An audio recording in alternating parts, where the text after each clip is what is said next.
The gentleman that I'm going to be talking to today is somebody who is in the thick of all the AI action in the Valley and around the world. Now, you were into an IIT and then you went to Stanford. Back in 2003, right. Long before even the deep learning revolution, leave alone the new LLM revolution. How did you specifically hone into data sciences? At IIT Bombay, my research advisor was Shauman Chakrabarti. Without that kind of exposure, I might not have possibly started in this area that early. Did you really have a sense of how big AI and data sciences would become? Sometime after my first year, I think the startup bug started to bite me more and more. One of the founders of YouTube, Javed Karim, was our classmate. The founders of Instagram were our juniors.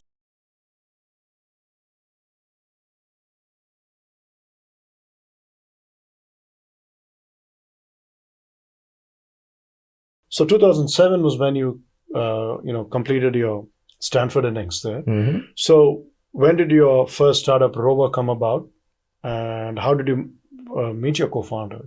Were you guys together at Stanford? Or? Yeah. My co-founder and I were good friends back from Stanford at grad school. Both of us specialized in AI back then at Stanford. Okay. It was not even the most popular specialization at that point. I'm sure. Systems and databases were a lot more popular at that point.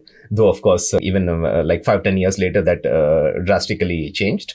But yes, the two of us collaborated a good deal on various things, including building a search engine for a particular class and did other kinds of projects together. So later, as we were closer to graduation, as we were brainstorming various things, the startup idea for our first startup started kind of crystallizing in our minds and put us on a pathway to eventually founding that together. Okay, great. And so what were you trying to solve with Rover?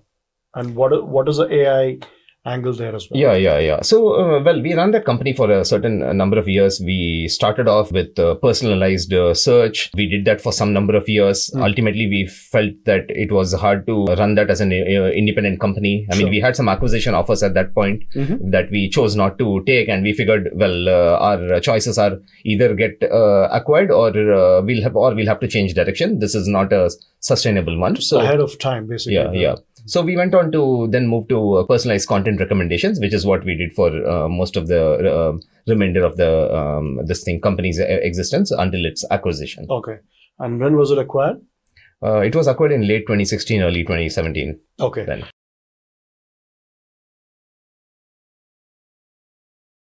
And then after that, say soon after you started Turing, or was it ever? Yeah. I mean, we spent a little bit of time with the company that acquired us. After that, we took a bit of a break. We sort of relaxed, rested, recharged, all that. Became EIR set foundation capital, which was quite a sort of low responsibility kind of thing. I think foundation capital's point was come hang around our offices, figure out what you want to do next. Okay. We'll try to be as helpful as we can. And that was more or less it. It gave us an opportunity to figure out, brainstorm ideas and everything. In fact, pretty good. That was also I mean, I can see the rationale. Like as an investor, you want to make some efforts also toward cultivating good deal flow. So, but yes, it was nice win-win thing for sure. We absolutely have loved working with them. But so those few months were quite helpful. It helped us decompress. It helped us sort of also think in terms of relatively more open-endedly about all sorts of wild ideas, which becomes a little bit difficult when you're actually running a company. I mean, when you're running a company, it's difficult to every day sit back and think from first principles regarding what you could do completely differently. You are very much hemmed in by what you're doing. But it is exactly on those kind of times that you have the freedom to be maximally creative. And it is helpful to take full advantage of that, because the one way I think about this is if you once you jump into a specific sort of startup direction, you're more or less climbing that specific hill. Yes, you can pivot and all that, but pivots are expensive. They come at the loss of efficiency. You might have burned through a lot of capital. There is a lot of stuff. It is definitely very, very desirable if you can carefully survey the whole landscape of hills that you could be climbing. Think of what is the tallest hill that you're uniquely qualified to climb, basically.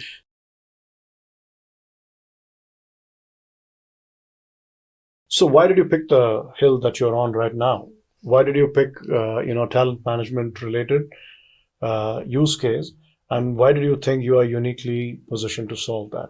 Walk us through that. I think ideally a company that you're doing should satisfy a number of properties. There should be a large market opportunity to create a lot of impact. There should exist something about that specific market which allows you to offer something that is a lot better than the status quo, not just slightly better, but a lot better. People often in common parlance say 10x better. Sure. And ideally, there should be a strong founder market fit, that your understanding of the market, the opportunity, etc. should be ideally relatively unique, which allows you to see some of the large opportunities here that a lot of equally smart people have probably not seen. Okay. Like Peter Thiel in his book 0 to 1 calls this secrets. Of course. Basically. So, in our case, we did evaluate a couple of different ideas at that point. I think 2 ideas we evaluated seriously were the idea that would become Turing, and another idea that was to do with AI for sales coaching. Okay. So that would be like a competitor to sales coaching. Yeah, I see. B2B sales coaching. Yeah, competitor to this Gong, Chorus and things like that. Sure. We ultimately opted to go down the Turing route just because of the founder market fit criteria. I mean, Gong, of course, has been a very successful company. Right. I think they've like crossed 200 million ARR, maybe even more. I've not kept a very close track. It is a perfectly good space, all right. But yeah, at least at that point, I don't think our founder market fit was that strong. When it came to the specific Turing idea, I think our understanding of the nature of talent in a number of countries around the world, etc., I think was quite differentiated. Mm-hmm. Like in our prior startup, we had worked with a lot of really talented software engineers from a number of countries in Eastern Europe. At that point, Russia, Ukraine, Poland, Serbia, China, the Middle East, all sorts of places. And we had also figured out how to make these remote teams work well. Right. And so our contrarian thesis, which we believed was right, and I think with the passage of time we were proven right also, was that a significant number of software teams that were all US teams had to operate this way because the companies that took this route would be hugely advantaged. Okay. We felt like a lot of the traditional reasons why people went for an all local US team were all, I mean, the objections people brought up were quite solvable, sure. And the benefits to solving those were huge. Okay. All the way from, how do you source that talent? How do you vet that talent? How do you deal with the time zone issues? How do you run that remote team to be as good as a local team and so on? We felt a lot of that was quite solvable. And I think a lot of our insights here were quite, really, I mean, we did not think any of those insights were rocket science, but I think it did turn out those insights were not widely understood, and that was a big part of why we picked that. You figured that you were underselling yourself in terms of how valuable it was, or not underselling, undervaluing yourself internally till you saw the market actually plays a much higher value on it. And saw that the whole thing was quite poorly understood, even though to us it seemed quite obvious. I think very few people would have agreed with us back in 2018, at least 2 years before COVID and everything. And there was no GenAI back then. There was no GenAI too. So let me share this very personal thing that we went through at Lexygen. So as you know, we are a law firm. Mm-hmm. And lawyers and law firms have historically been accused of being the most resistant to any change. Mm-hmm. We don't want anything to change. We like things to be the way they are. Mm-hmm. Okay. So in this background, we were slightly different because back in 2018, much before all this, we had actually organized a conference where we invited multiple law firms from around the world.